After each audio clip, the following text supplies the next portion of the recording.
ನಾನು ಈ ನನ್ನ ಬಗ್ಗೆ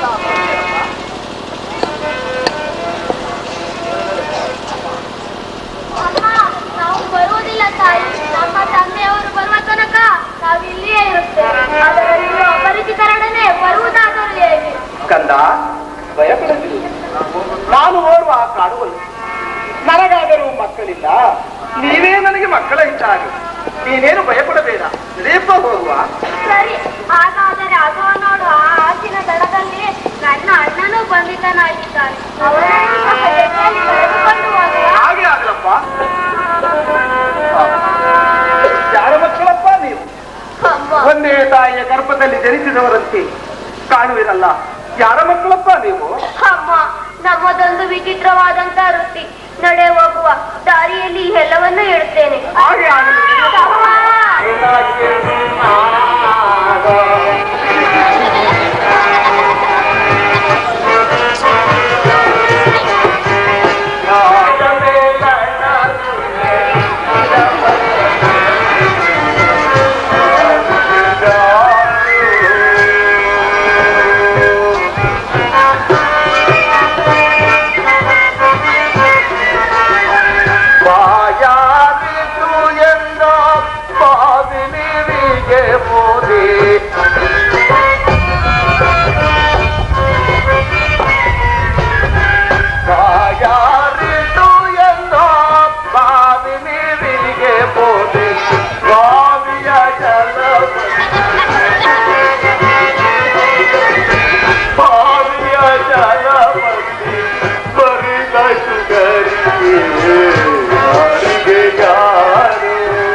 ಮರ ಬಗ್ಗಿಸಿರದ ಮೇಲ್ ನೊರಗಿತು ಕರಿಯೇ ಯಾರಿಗೆ ಯಾರೋ ನಿನಗಿನ್ನಾರೋ ನೀರ ಮೇಲಣ್ಣಗುಳ್ಳೆ ನೀರ ಮೇಲಣ್ಣಗುಳ್ಳೆ ನಿಜವಲ್ಲ ದೇವಾ ಯಾರಿಗೆ ಯಾರು ಪರಮಾತ್ಮ ಸರಿದೇವ ಅಡವಿಲಿ ಮನೆ ಮಾಡಿ ಗಿಡಕ್ಕೆ ತೊಟ್ಟಿಲ ಕಟ್ಟಿ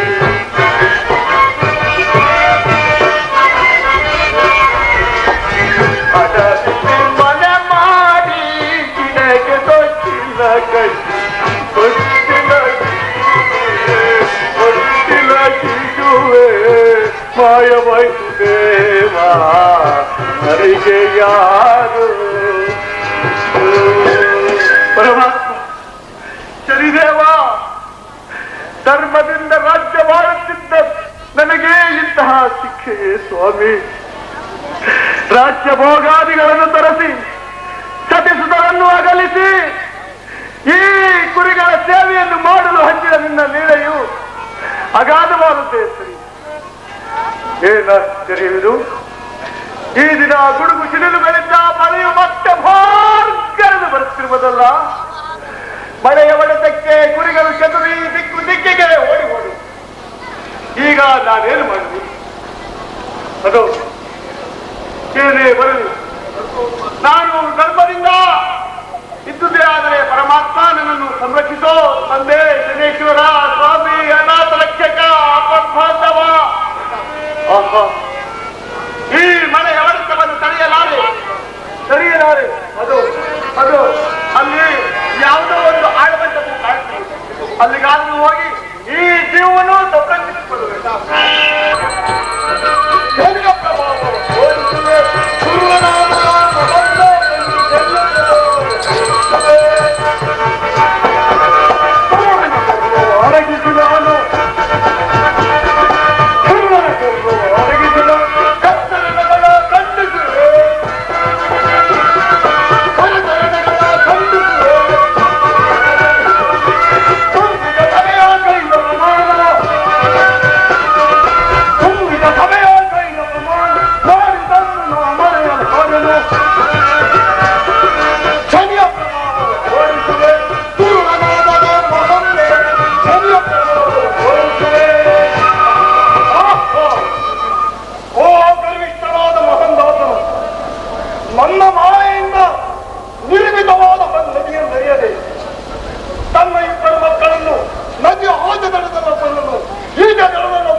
ಕೊಚ್ಚಿಕೊಂಡು ಹೋಗುವಂತೆ ಮಾಡಿ ಈಗ ಭಕ್ತರ ಮನೆಯನ್ನು ಸೇರಿ ಕುರಿಗಳ ಕಾವಲುಗಾರಿಕೆಗೆ ಏರ್ಪಡಿಸಿದರು.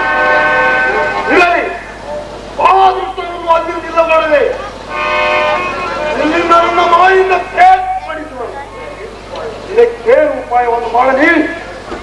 ಇರಲಿ, ಈಗ ನಾನು ನನ್ನ ಮಾಯಿಂದ ಕಾರ್ಮೋಡಗಳನ್ನು ಸೃಷ್ಟಿಸಿ ಮಳೆ ಬರುವಂತೆ ಮಾಡಿ ಅವರು ಆಡಳಿತವನ್ನು ತಾಳಲಾರದೆ ಅಲ್ಲಿ ಕಾಣುವ ಹಾಳುಮಟ್ಟವನ್ನು ಸೇರುವಂತೆ ಮಾಡುವುದು. ಅವನು ಹಾಳುಮಟ್ಟವನ್ನು ಸೇರಿದ ತಕ್ಷಣವೇ ಅವನಿಗೆ ಕಾಲನಿದ್ರೆ ಬರುವಂತೆ ಮಾಡಿ ಆದ ಸಮಯವನ್ನು ನಿರೀಕ್ಷಿಸಿ ಕಾಂತಿವಿಪುರದ ಅರಸು ವಸುಮತೀಶ ರಾಜನ ಪತ್ನಿಯಾದ ಭವಾನಿಮರಾದೇವಿಯ ಆಭರಣಗಳನ್ನು ನಾನೇ ಸದಾ ನನ್ನ ಕೈಯಾರ ತಂದು ಆ ಮಹನ್ಮಾತನು ಮಲಗಿರುವ ಅವನ ಪ್ರೇಮಿಂದ ಪಕ್ಕದಲ್ಲಿಟ್ಟು ಕಳ್ಳತನದ ಅಪವಾದವನ್ನು ಹೊರಿಸಿ ರಾಜಾಜ್ಞೆಯಂತೆ ಅವರ ಕೈಕಾಲುಗಳನ್ನು ಕತ್ತರಿಸುವಂತೆ ಮಾಡದಿದ್ದರೆ ನಾನು ಶನಿಯೇ ಆಗ ಕೃಷ್ಣಲಕ್ಷ್ಮಿ ಬಂದು ಅವರನ್ನು ಹೇಗೆ ಕಾಪಾಡುಗಳು ನಾನು ನೋಡುವೆನು. ಆಗ ತಿಳಿಯಲಿ ಈ ಶನಿಯ ಪ್ರಭಾವ. ಶನಿಯ ಪ್ರಭಾವ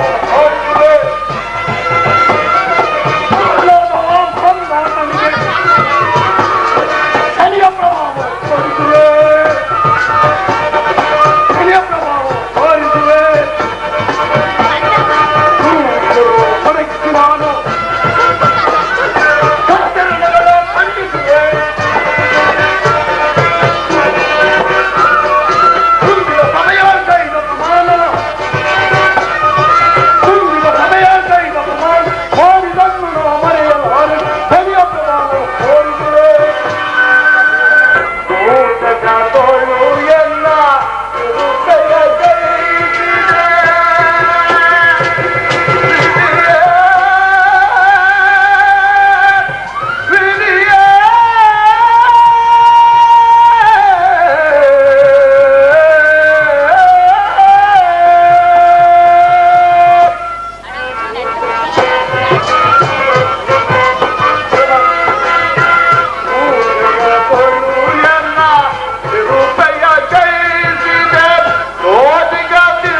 ನಾನು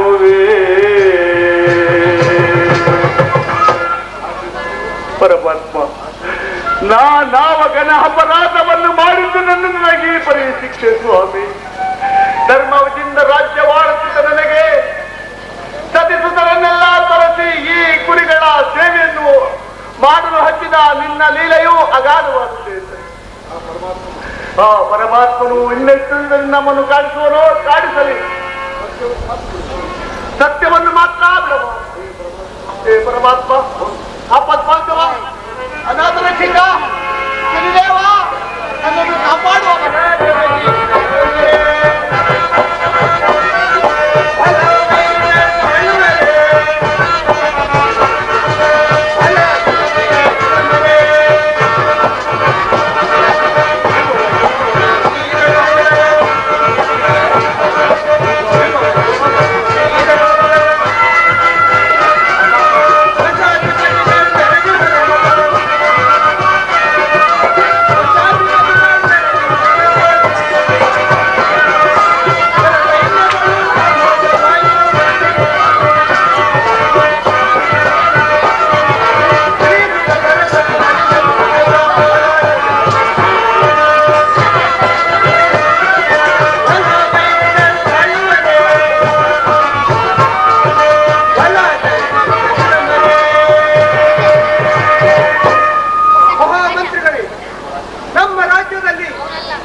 ನಮ್ಮ ಪ್ರಜೆಗಳೆಲ್ಲರೂ ಹೇಗೆ ಭದ್ರತೆ ಹೇಗೆ ತಿಳಿಸಬಲ್ಲೆ?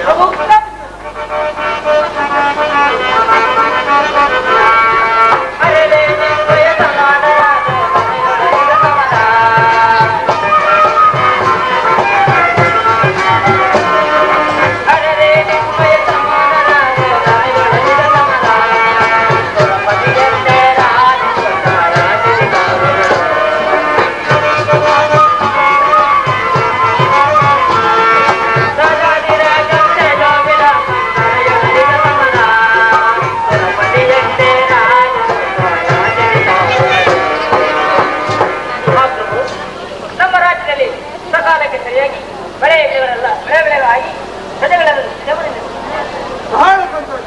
ನೀನು ನಿನ್ನ ಪೀಠದಲ್ಲಿ ಕುಳಿತು ಎಲೆ ಸೈನ್ಯಾಧ್ಯಕ್ಷರೇ, ನಮ್ಮ ಸೈನ್ಯವು ಯಾವ ರೀತಿಯಲ್ಲಿರುವುದು ತಿಳಿಸಬಲ್ಲೆಯ?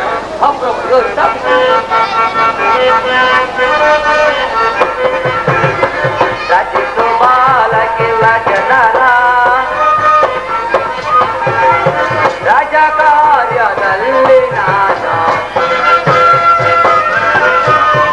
ರಾಜ ರಾಜ ಪದ ಸರೋಜ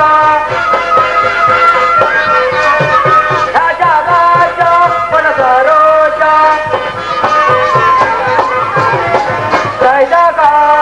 ಸೈಜಗಾದಲಾತಿಸುವೆರೆ ಸುತ್ತಲಿರುತ್ತ ಹೆಚ್ಚು ರಾಜರು ಸುತ್ತಲಿರುತ್ತ ಹೆಚ್ಚು ರಾಜರು ಕಾಣಿಕೆಯ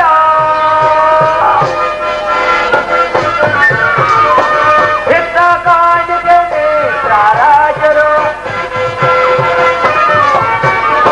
ಹಿತ ಕಾಣಿಕೆ ಮಿತ್ರ ರಾಜರು ಸೈಜಗಾದಲಾತಿಸುವೆರೆ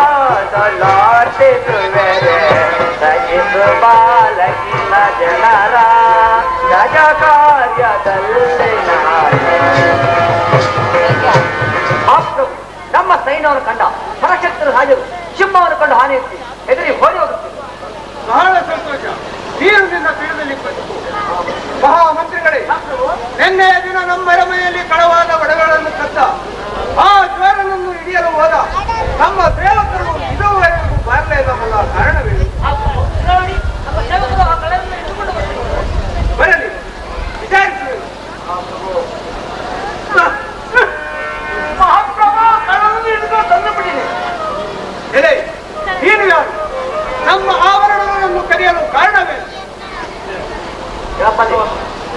ನಾನೋರ್ವ ಅನಾಥ. ನಾನು ಅರಣ್ಯದಲ್ಲಿ ಕುರಿಗಳನ್ನು ಕಾಯುತ್ತಿದ್ದಾಗ ಅಗಾಧವಾದ ಮಾಯದ ಮಳೆಯೂ ಭೋರ್ಕರನ್ನು ಬಂದುದರಿಂದ ಆ ಮಳೆಯ ಬಡತೆಯನ್ನು ತಡೆಯಲಾರದೆ ಆ ಒಂದು ಮಂಟಪದಲ್ಲಿ ಮಲಗಿದ್ದೆ. ನಿಮ್ಮ ಸೇವಕರು ನನ್ನನ್ನು ಎಚ್ಚರಿಸಿದಾಗ ಒಳಗೆ ಗೈತು ನನ್ನ ಹತ್ರ ಇದ್ದಿದ್ದು ನಿಜ. ಇದು ಸತ್ಯವಾದ ವಿಚಾರ. ನಾನು ಕಲಿಯಲಿಲ್ಲ. ಮಹಾಮಂತ್ರಿಗಳೇ, ಕಳ್ಳತನವನ್ನು ಮಾಡಿ ಸುಳ್ಳನ್ನು ಹೇಳುವ ಈ ಪಾಪಿಯನ್ನು ಎಳೆದೊಯ್ದು ಇವನ ಒಂದು ಬಲಗೈಯನ್ನು ಕತ್ತರಿಸಿ ನಮ್ಮ ರಾಜ್ಯದ ಕಡೆಯಿಂದ ಇವನಿಗೆ ಉಂಟಾದ ಸ್ಥಿತಿಯನ್ನು ನೋಡಿ ಮುಂದೆ ಕಳವು ಮಾಡುವ ಕಳ್ಳರು ನೋಡಿ ಬುದ್ಧಿಯನ್ನು ಕಲಿಯಿರಿ ಮಹಾರಾಜ. ಅಲ್ಲದೆ ಇವನಿಗೆ ಯಾರು ಅನ್ನ ನೀರನ್ನು ಕೊಡಕೂಡದು. ಒಂದು ವೇಳೆ ಕೊಟ್ಟಿದ್ದೆ ಆದರೆ ಅವರಿಗೂ ಇದೇ ಕಠಿಣ ಶಿಕ್ಷೆಯನ್ನು ಪ್ರಚುರಪಡಿಸತಕ್ಕದ್ದು ಆಗಬಹುದು ಮಹಾರಾಜ. ಪ್ರತ್ಯಕ್ಷವಾದಾಗ್ಯೂ ತಮಾಷೆ ನೋಡಿ ಎಂಬ ಆಲೋಚಿಸಿರುವಾಗ ಸತ್ಯದ ಪುಣ್ಯಕ್ಕೆ ಮೂಲವೋ ಸತ್ಯವೇ ಸಂಪದವ ಕೊಟ್ಟು ಕೊಡಲು ವಿಲೆಯೋ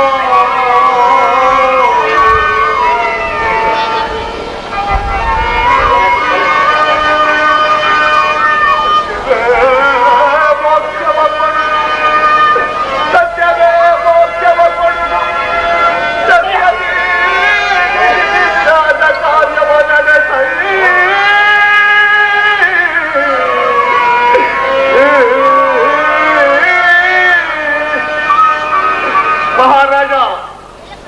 ಸತ್ಯವೆಂಬುದು ಈ ಜಗತ್ತಿನಲ್ಲಿ ಅತಿ ಪವಿತ್ರವಾದ ವಸ್ತು. ಸತ್ಯದಿಂದಲೇ ನಾವು ನೀವು ಈ ಸಕಲ ಚರಾಚರ ಪ್ರಾಣಿಗಳು ಸಹ. ಆದ್ದರಿಂದ ಸತ್ಯದಿಂದ ಯೋಚಿಸಿ ನೋಡು. ಸತ್ಯವಾಗಿ ನಾನು ಶ್ರೀಹರಿಯ ಪಾದಸಾಕ್ಷಿಯಾಗಿ ನಿಮ್ಮ ಒಡವೆಯನ್ನು ಕಲಿಯಲಿಲ್ಲ.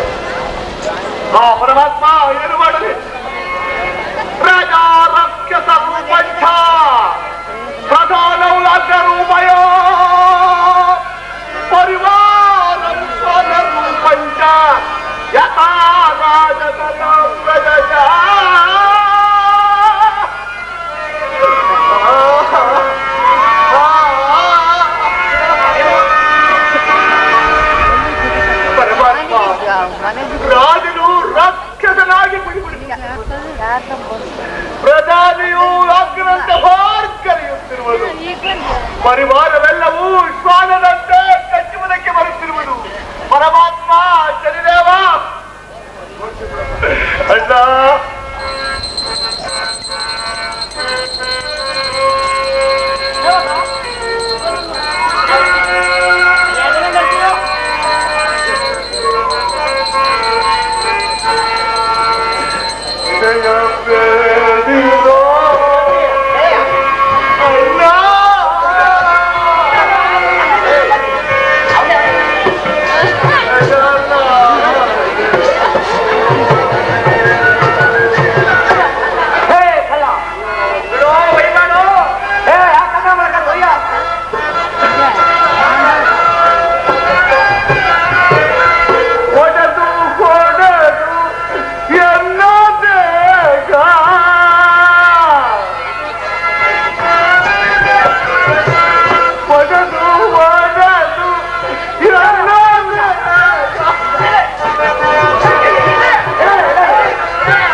ನಿರಪರಾಧಿಯಾದ ನನ್ನನ್ನು ಒಡವೆಕಂತ ಚೋರನೆಂಬ ಅಪವಾದವನ್ನು ಹೊರಿಸಿ ನನ್ನ ಅಧಿಕಾರಿಗಳನ್ನು ಕತ್ತರಿಸುವಂತೆ ಮಾಡಿದೆಯಾ ಸ್ವಾಮಿ?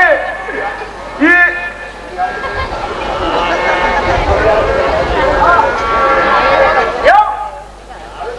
ಮಾತ್ರ ಕುರ್ಚಿ ಬಿಡ್ತೀನಿಗ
ದುರ್ಗಾಚಾರಕ್ಕೆ ನನ್ನ ಹಡಗು ಸಮುದ್ರದಲ್ಲಿ ಮುಳುಗೋಯ್ತು.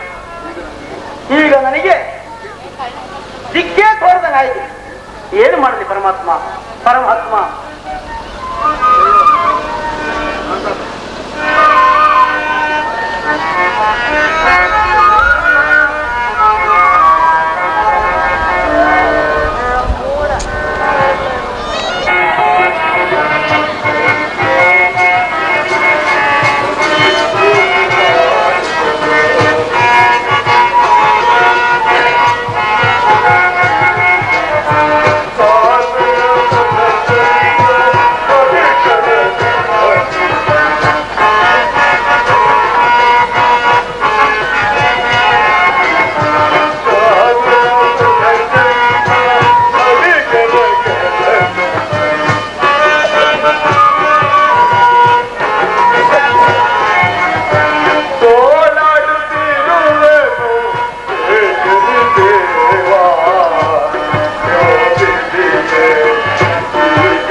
ಪರಮಾತ್ಮ,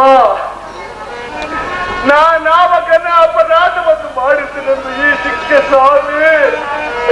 ಈ ಬಾಧೆಯನ್ನು ಸಹಿಸಲಾರನು ಪ್ರಭು, ಸಹಿಸಲಾರನು. ಶನಿದೇವ,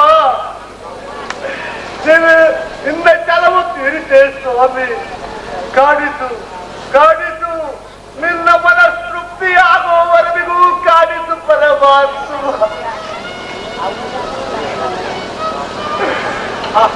ಅಯ್ಯ, ನೀನು ಯಾರಪ್ಪ? ಈಗ ಈ ಕಾಡಿನಲ್ಲಿ ಗೋಳಾಡ್ತರು ನೀನು ಯಾರಪ್ಪ? ನನ್ನದು ಶ್ರೀನಗರ, ನನ್ನನ್ನು ಮಹಂದಾಸನೆಂದು ಕರೆಯುವುದು. ಧರ್ಮದಿಂದ ರಾಜ್ಯ ಬಾಳಿಸುತ್ತ ನಾನು ಆ ಶನಿದೇವನ ವಿಕೋಪಕ್ಕೆ ಒಳಗಾಗಿ ಈ ದೇಶದ ಕಾಶಿ ಮಧುಮತಿ ರಾಜನಿಂದ ಅಧಿಕಾರಗಳನ್ನು ಕಳೆದುಕೊಂಡು ಈ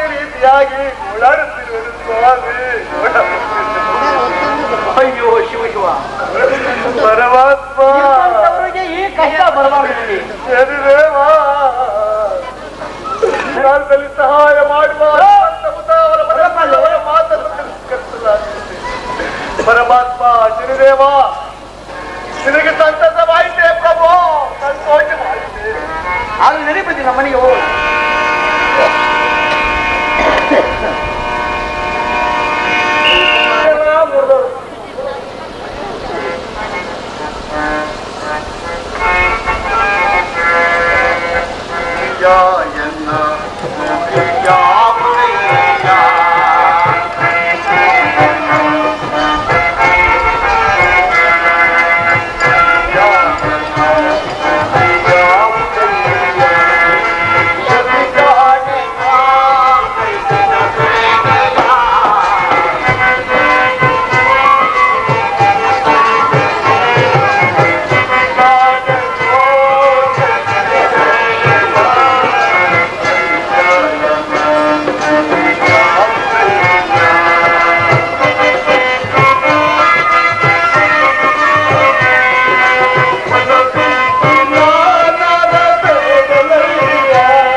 ಸ್ವಾಮಿ, ಈ ಯಾತನೆಯ ಬಾಧೆಯನ್ನು ತಾಳಲಾರದು ಪ್ರಭು, ತಾಳಲಾರೆ. ಏನಾಶ್ಚರ್ಯವಿದು, ಇದ್ದಕ್ಕಿದ್ದ ಹಾಗೆ ನನ್ನ ನೋವು ಉರಿ ಕಡಿಮೆ ಆಯಿತಲ್ಲ ಪ್ರಭು.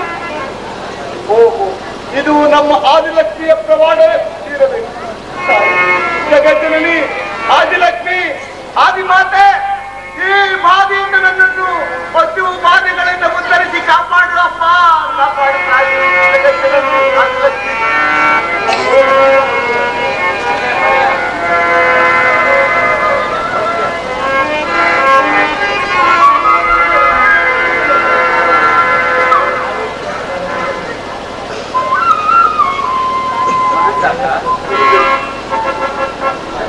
ಗುರುದೇವ, ಇಂದಿಗೆ ನಿಮ್ಮ ಸಂದರ್ಶನ ಉಂಟಾಯಿತೆ. ನೋಡಿ ಗುರುದೇವ, ನನ್ನ ಈ ಸ್ಥಿತಿಯನ್ನು ನೋಡಿ.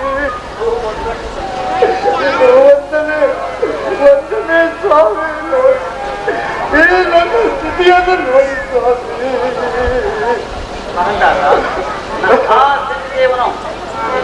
ಇಷ್ಟೆಲ್ಲ ನನಗೆ ಇಷ್ಟೆಲ್ಲ ಕಷ್ಟಗಳನ್ನು ಕೊಟ್ಟು ನಾನು ನನ್ನ ದಿವ್ಯ ಸ್ಥಿತಿಯಿಂದ ನೋಡಲಾಗಿ ಈಗ ಆ ಜನದೇವನು ನಿನಗೂ ನಿನ್ನ ಸತಿ ಸುಂದರರಿಗೂ ಇಷ್ಟೆಲ್ಲ ಕಷ್ಟಗಳನ್ನು ಕೊಟ್ಟು ಕುಪಿತನಾಗಿ ಗೋಪುಷನಾಗಿ ಆ ರೋಹಿಣಿ ಚಕ್ರದಲ್ಲಿ ಬೋರ್ಲು ಹಾಕಿಕೊಂಡು ಮಲಗಿ ಬಿಟ್ಟಿದ್ದಾನೆ.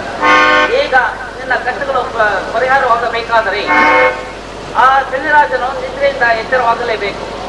ಅದಕ್ಕಾಗಿ ನಾನು ರೋಹಿಣಿ ಚಿಕ್ಕಟಾದ್ರಿಗೆ ಈಗ ನಿನ್ನ ಸತಿ ಸುಂದರರು ನನ್ನ ಆಶ್ರಯದಲ್ಲಿ ಇರುವರು. ನೀನು ಅವರಿಗಾಗಿ ಚಿಂತಿಸಬೇಡ. ಕಾಲ ಬಂದಾಗ ಅವರು ನಿನ್ನ ಬಳಿಗೆ ಬರುವುದು, ನಾನಿನ್ನು ಹೋಗಿ ಬರುವುದು. ಹೋಗಿ ಬನ್ನಿ. ಜ್ಞಾನ ಜ್ಯೋತಿಯದತ್ತ ಕರೆದುಕೊಂಡು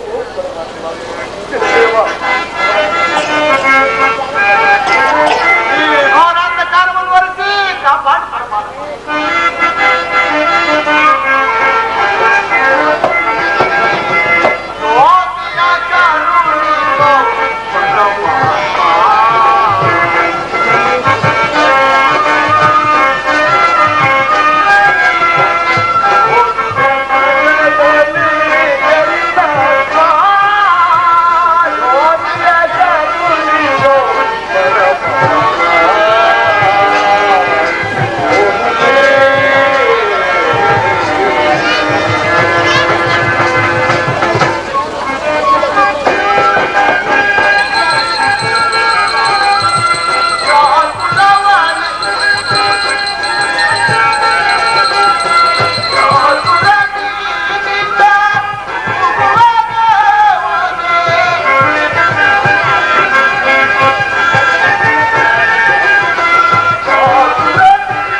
ಎಷ್ಟೋ ಮನೋಹರವಾಗಿರುವುದು. ಅದು ಅಲ್ಲದೆ ನಿನ್ನೆ ರಾತ್ರಿ ನಮ್ಮ ಪಟ್ಟಣದಲ್ಲಿ ಯಾರೋ ಒಬ್ಬ ಸುಮಂದರವಾದ ಸಂಗೀತವನ್ನು ಆಡಿಸ್ತಾನಲ್ಲ, ಅದನ್ನು ಯಾರಾಗಿರಬಹುದು? ಅದನ್ನು ಯಾರೇ ಆಗಿರಬಹುದು? ನಾವು ಅದನ್ನು ಮೇಲೆ ನೋಡಬೇಕಿದ್ದೇವೆ. ನೀವೇನಾದ್ರು ಆ ಪುಸ್ತಕವನ್ನು ನೋಡಿರುತ್ತಾ? ನಾವೇನು ನೋಡಿಲ್ಲ ರಾಜಕುಮಾರಿ. ಆತನು ಬೇರೆ ಯಾರೂ ಅಲ್ಲ, ನಿಮ್ಮ ತಾಯಿಯ ಆಭರಣಗಳನ್ನೆಲ್ಲ ಕದ್ದು ನಿಮ್ಮ ತಂದೆಯವರಿಂದ ಕೈಕಾಲುಗಳನ್ನು ಕಳೆದುಕೊಂಡಿರುವ ಕಳ್ಳನವನು. ಅವನೀಗ ದಾನಪಾಲ ಶೆಟ್ಟಿಯ ತೋಟದ ಮನೆಯಲ್ಲಿರುವನು. ಅವನ ವಿಚಾರ ನಿನಗೇಕೆ? ನಡೆ, ಅರಮನೆಗೆ ಹೋಗುವ. ಅವನು ಕುರುಡನಾಗಿರಲಿ, ಕುಂಟನಾಗಲಿ, ಏನು ಅರಿಯದವನಲ್ಲಿ ಅವನೇ ಎನ್ನರತ. ಅವನ ಸಂಗೀತವನ್ನು ಕೇಳದೆಯಿಂದ ನನ್ನ ಮನಸ್ಸು ಅವನಲ್ಲೇ ಲೀನವಾಗಿರುವುದು. ಅವನನ್ನು ನಾನು ಗಾಂಧರ್ವ ವಿವಾಹವಾಗಿ ಬಿಟ್ಟಿದ್ದೇನೆ. ಅದನ್ನು ನಾನು ಸಖಿಯರೇ, ಇದಕ್ಕೇನಾದರೂ ಒಂದು ಉಪಾಯವನ್ನು ಹೇಳಬಾರದೆ? ರಾಜಕುಮಾರಿ, ನಿನಗೆಲ್ಲ ಭ್ರಾಂತಿ. ಈ ವಿಚಾರ ಮಹಾರಾಜರಿಗೆ ತಿಳಿದರೆ ಪರಿಣಾಮ ಸರಿಯಾಗಿರುವುದಿಲ್ಲ. ನಡೆ, ಅರಮನೆಗೆ ಹೋಗುವ.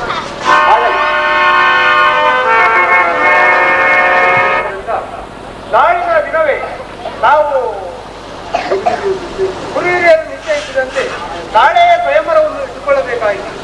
ಆದ ಕಾರಣ ಸಕಲ ದೇಶದ ರಾಜಾದಿರಾಜರಿಗೆ ಲಿಖಿತ ಪತ್ರವನ್ನು ಕಳಿಸಿ ಮತ್ತು ನಮ್ಮ ನಾಡಿನ ಎಲ್ಲ ಜನರು ಸ್ವಯಂವರಕ್ಕೆ ತಪ್ಪದೆ ಬರುವಂತೆ ಲಿಖಿತ ಪತ್ರವನ್ನು ಕಳಿಸಿ. ಈ ಕಾರ್ಯವನ್ನು ದುರಿತದಲ್ಲೇ ಸಿದ್ಧವಾಗಬೇಕು.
ಸಂಪ್ರದಾಯದಂತೆ ಸ್ವಯಂವರ ಪದ್ಧತಿಯನ್ನು ಈಗಲೂ ಸಹ ನಾವು ಇಟ್ಟುಕೊಂಡಿದ್ದೇವೆ. ತಾವೆಲ್ಲರೂ ಶಾಂತಿ ರೀತಿಯಿಂದ ಕುಳಿತು ಈ ನನ್ನ ಮಗಳ ಸ್ವಯಂವರವನ್ನು ನೆರವೇರಿಸಿಕೊಡುತ್ತೀರಾ ಎಂಬುದಾಗಿ ಪ್ರಾರ್ಥಿಸುತ್ತೇವೆ. ಮಹಾಮಂತ್ರಿಗಳೇ, ಆ ಗಡ್ಡೆಯಲ್ಲಿರುವ ಕುಸುಮಲೆಯನ್ನು ನನ್ನ ಕುಮಾರಿಯ ಕೈಗೆ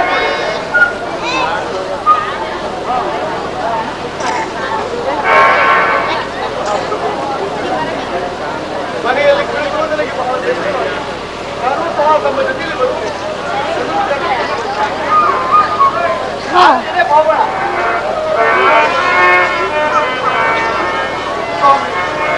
ಕೈ ಕಾಲಿಲ್ಲದ ನನ್ನನ್ನು ನೋಡಿದ್ರೆ ಜನರು ಅಸಹ್ಯಪಟ್ಟರು. ಆದ್ದರಿಂದ ನಾನು ಸ್ವಲ್ಪ ದೂರದಲ್ಲೇ ಆಗಲಿ.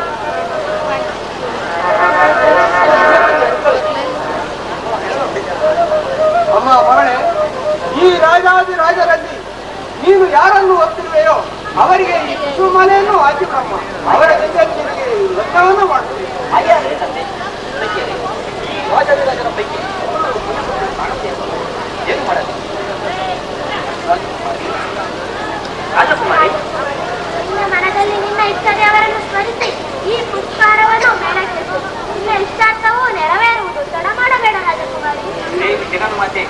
ಇದು ಈ ಮಾಲೆಯನ್ನು ಎತ್ತುವನು ನನ್ನ ಪತಿಯನ್ನು ಅರ್ಪಿಸಿಕೊಡುವ ಭಾರ ನಿಲ್ಲುತ್ತಾಯಿ. ಅದು ಅಲ್ಲದೆ ಈ ಮಾಲೆಯನ್ನು ನನ್ನ ಪತಿಯ ಬಳಿಗೆ ಬೀಳುವಂತೆ ಮಾಡುತ್ತಾಯಿ. ಜೈ ಜಗನ್ಮಾತೆ. ಈ ಅಪಮಾನವನ್ನು ಎಂದೆಂದಿಗೂ ಸಹಿಸಲಾರದ ಅಪಮಾನ. ಈ ನನ್ನ ಮಗಳು ಕೇವಲ ಈ ಕಳ್ಳತನವನ್ನು ಮಾಡಿದ ಅಂಗಡಿಕನಿಗೆ ಈ ಮನೆಯನ್ನು ಹಾಕಿಕೊಳ್ಳಲ್ಲ. ಈ ರಾಜ್ಯವನ್ನು ತೊರೆದು ನಾವೆಲ್ಲಿಯೂ ಹೋಗಲಾರೆ. ಈ ನಮ್ಮ ರಾಜ್ಯದ ಪ್ರದೇಶದಲ್ಲಿ ನನ್ನ ಪತಿಗೆ ಯಾವುದಾದ್ರೂ ಒಂದು ಕೆಲಸವನ್ನು ಕೊಟ್ಟರೆ ನಾವು ಅದರಿಂದಲೇ ಜೀವನ ಸಾಗಿಸುತ್ತೇವೆ. ನಮ್ಮ ಸಮೂಹದ ಹಡಗುಗಳ ಜಗಗಳನ್ನು ಮಾಡಿಕೊಂಡಿರಲಿಲ್ಲ. ಸರಿ, ನಿಂದಿಸದಂತೆ ಆಗಲಿ. ನಡೆ ಹೋಗುವ. ಈಗಿಲ್ಲ ನಮ್ಮ ಸಮುದ್ರದ ಹಡಗುಗಳನ್ನು ತೋರಿಸಿಕೊಂಡು ಜಗವನ್ನು ಮರೆಯುವಂತೆ ನೀವು ಇಬ್ಬರು ಅಲ್ಲೇ ಇರಿ. ಹಾಗೇ ಆಗಲಿ.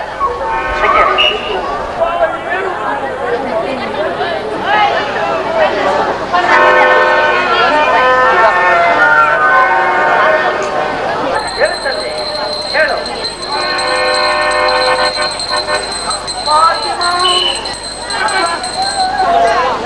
ಹೇಳು ಸ್ವಾಮಿ, ಹೇಳು. ನೀನೆ ಈ ರೀತಿ ಗುಪ್ತರಾಗಿ ರೋಹಿಣಿ ಸಿಗದಾಗಲೇ ಕಾಡುತ್ತಿದ್ದರೆ ಮಾಡುತ್ತದೆ. ನಿನ್ನ ಕೋಪ ಜ್ವಾಲೆಯಿಂದ ಜಗತ್ತೇ ತಲ್ಲಣಿಸುತ್ತಿರುವುದು. ಸಕಲ ಚರಾಚರ ವಸ್ತುಗಳನ್ನು ಲಯಿಸುತ್ತಿರುವುದು. ಹೇಳುತ್ತದೆ ಹೇಳು.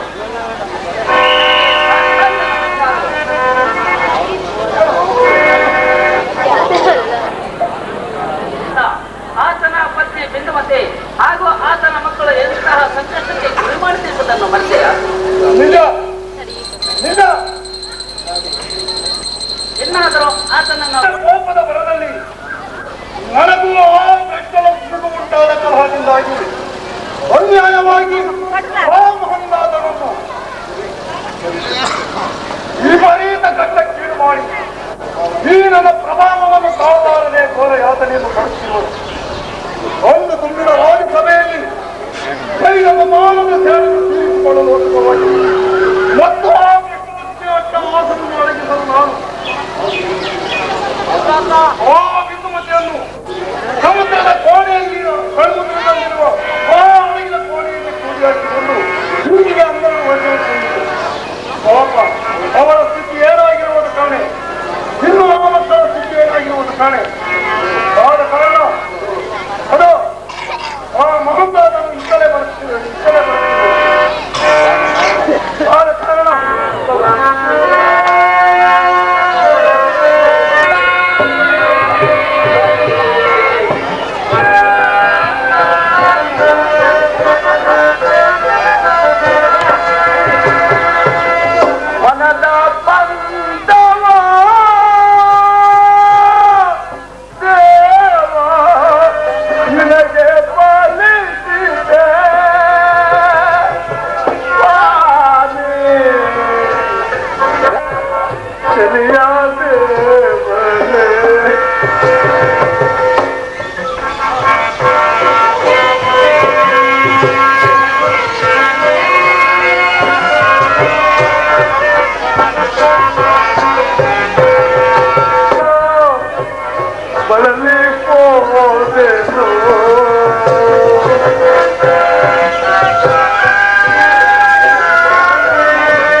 ನಮ್ಮನ್ನು ಕಾಣಿಸುತ್ತೆ ಈ ಭೂಲೋಕವನ್ನು ಕಾಣಿಸಬೇಡ ಮಹಾನುಭಾವ ಎಂಬುದೇ ನನ್ನ ಬಯಕೆ ಸ್ವಾಮಿ. ಇದೊಂದು ವರವನ್ನು ಕರುಣಿಸು ಪರಮಾತ್ಮ. ನಮ್ಮನ್ನು ಕಾಣಿಸಿದಂತೆ ನನ್ನನ್ನು ಕಾಣಿಸಿದರೆ ಅವರು ಈ ಪ್ರಪಂಚದಲ್ಲಿ ತಲೆಯೆತ್ತು ಬಾಳುವುದಂತೆ ಪರಮಾತ್ಮ. ತಲೆಯೆತ್ತಿ ಬಾಳುವುದೇ ಪುಣ್ಯ ಪುಣ್ಯ ಮಹಾನಾಥ ಚಕ್ರವರ್ತಿ. ನಿನಗಾಗಿ ನೀ ರಾಜ್ಯ ಆ ಸತಿಯನ್ನು ಹೇಳದೆ ಈ ರಾಜ್ಯ ಉದ್ಧಾರವನ್ನು ಮಾಡಿದೆ. ಆದ್ದರಿಂದ ಅದು ನಿನ್ನ ಅಂಗಾಂಗಗಳು ಮಗಿಲಿನಂತೆ ಬರಲಿ. ನಿನ್ನ ಮರದೇವತೆ ಅವನ ಮಹಾಲಕ್ಷ್ಮಿ ಯಾವ ಧರ್ಮ ಯಾವ ನ್ಯಾಯ ನಿನ್ನ ಪಂಥದ ಪರಿಣಾಮವೇನಾಯಿತು? ನಿನ್ನ ವಾಕ್ಯಗಳನ್ನು ಭಕ್ತಿಗಳನ್ನು ಕೇಳಿ ಅವನು ನಮಗೆ ಹೊಂದದೆ ನಮಗೆ ನಾಳೆ ಬನ್ನುವಂತೆ ಹೇಳಿ ನಮ್ಮನ್ನು ಮಂಚದ ಮೇಲೆ ಕುಳ್ಳಿರಿಸಿ ನಮ್ಮ ಪ್ರಶ್ನೆಗಳಿಗೆ ನಾವೇ ಉತ್ತರವನ್ನು ತಿಳಿದುಕೊಳ್ಳುವಂತೆ ಮಾಡಿದಾಗಲೇ ಒಂದೇ ಅವನನ್ನು ಮೆಚ್ಚಿದೆ. ಆದರೆ ಅವನ ಸತ್ಯಧರ್ಮಗಳು ಈ ಜಗತ್ತಿಗೆ ಗೋಚರಿಸಲೆಂದು ಅನೇಕ ವಿಧವಾದ ಸಂಕಷ್ಟಗಳನ್ನು ತಂದೊಡ್ಡಿದೆ. ಅವುಗಳಿಗೂ ಎದುರದೆ ಪ್ರೀತಿಯಿಂದ ಅನುಭವಿಸಿದನು. ಆಗ ನಾನು ಆನಂದ ಪಟ್ಟೆನು. ನಾನೇ ನನ್ನ ಕೈಯಾರ ಅವರ ಪತ್ನಿಯಾದ ಬಿಂದುಮತಿಯನ್ನು ಆ ಸಮುದ್ರ ಮಧ್ಯದಲ್ಲಿರುವ ಹಡಗಿನ ಕೋಡಿಯಲ್ಲಿ ಕೂಡಿ ಹಾಕಿ ಬಂದು 12 ವರ್ಷ ಹೊರಟು ಪಾಪು ಅದಕ್ಕೂ ಎದರಲಿಲ್ಲ. ಅಲ್ಲದೆ ಸತಿ ಸುಧರನ್ನು ತೊರೆಸಿದೆ, ಅದಕ್ಕೂ ಎದರಲಿಲ್ಲ. 6 ರಾಯರ ಗಂಡ 3 ರಾಯರ ಮಿಂಡ ದರೆಯಾಳ ನಿಧಿಮಿಂಡನೆಂಬ ಹೆಸರನ್ನು ಸಾರ್ಥಕಪಡಿಸಿಕೊಂಡನು ಭಕ್ತದಂತ. ಅದು ಆ ಬಿಂದು ಮಧ್ಯೆ ಇರುವ ಹಡಗು ಇತ್ತಲೇ ಬರುತ್ತಿರುವುದು. ನಿನ್ನ ಹಸ್ತವನ್ನು ಆ ಬೀಗಕ್ಕೆ ಸೋಕಿಸಿ ಆ ಬಿಂದು ಮಧ್ಯೆಯನ್ನು ಕರೆದುಕೊಂಡು ಹೋಗು.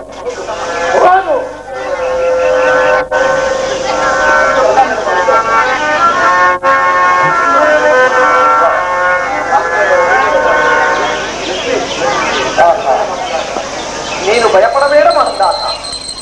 ನಿನ್ನ ಪತ್ನಿಗೆ ವ್ರತಭಂಗವಾಗಿದೆಂದು ನಾನೇ ಅವಳಿಗೆ ಕುಷ್ಠರೋಗ ಬರುವಂತೆ ಸೂಚಿಸಿದೆನು. ನಿನ್ನ ಸಂದರ್ಶನವಾದ ಕೂಡಲೇ ಆ ಕುಷ್ಠರೋಗವು ನಿವಾರಣೆಯಾಗುವುದು. ಅದು ಮಹಂದಾಸ, ನನ್ನ ಆಶ್ರಯದಲ್ಲಿದ್ದ ನಿನ್ನ ಮಕ್ಕಳು ಇತ್ತಲೇ ಬರುತ್ತಿರುವುದು. ಅವರನ್ನು ನೀನು ಪರಿಕರಿಸು.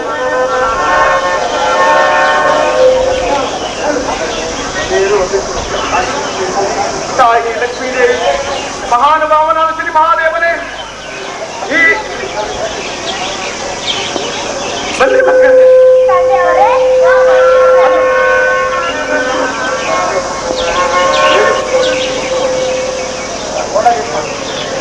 ಮಹಾನುಭಾವನಾದ ಶ್ರೀ ಮಹಾರಾಜನೇ, ತಾಯಿ ಜಗನ್ಮಾತೆಯಾದ ಆದಿಲಕ್ಷ್ಮಿಯೇ, ಈ ಪ್ರಪಂಚದಲ್ಲಿ ಸೂರ್ಯ ಚಂದ್ರಾದಿತ್ಯರು ಹೊರಯುವುದು ನೀವಿಬ್ಬರೂ ಒಂದು ಸ್ಥಳದಲ್ಲಿ ಇರಬಾರದು. ತಾಯಿ, ನೀನು ವಾಸ ಮಾಡುವ ಸ್ಥಳದಲ್ಲಿ ಆ ಮಹಾನುಭಾವನು ಬಂದನೆಂದರೆ ನೀನು ಆ ತಕ್ಷಣವೇ ಬಿಟ್ಟು ಮುಂದಿನ ಮನೆಯನ್ನು ಪ್ರವೇಶ ಮಾಡ್ತೇನೆ.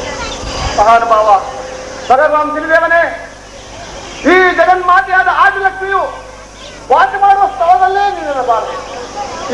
ಈ ಜಗತ್ತಿನಲ್ಲಿ ನೀವಿಬ್ಬರು ಸೂರ್ಯ ಚಂದ್ರಾದಿಗಳಿರುವವರೆಗೂ ಅಚಂದ್ರಾರ್ಥವಾಗಿ ಈ ಜಗತ್ತಿನ ಜನರನ್ನು ಸಂರಕ್ಷಿಸಬೇಕೆಂದು ಪ್ರಾರ್ಥಿಸಿಕೊಳ್ಳುತ್ತೇನೆ. ಮಹಾಸ್ವಾಮಿ, ನಿನಗೆ ಮಂಗಳವಾದ